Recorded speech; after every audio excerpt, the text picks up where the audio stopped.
जर दगड मारला तर तो मागे लागायला पाहिजे, तो समोर कसा लागला? अशा प्रकारचा दगड तर फक्त रजनीकांतच्या पिक्चरमध्ये फेकला जाऊ शकतो की मागून फेकला, तो असा गोल घुमून समोर येऊन डोक्याला लागला.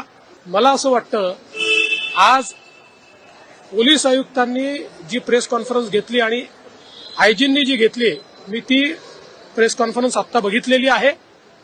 त्या प्रेस कॉन्फरन्समध्ये अतिशय क्लिअर कट इथलं सगळं पिक्चर आलेलं आहे.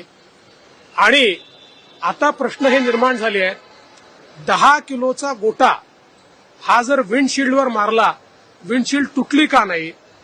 10 किलोचा गोटा पडला तर साधी बोनेटला स्क्रॅच देखील का आली नाही? हा पहिला सवाल आहे.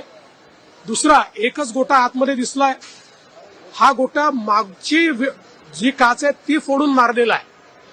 आता मागच्या काचेतून म्हणजे मागचा जो व्यक्ती बसतो तिथल्या काचेतून जर दगड मारला तर तो मागे लागायला पाहिजे, तो समोर कसा लागला?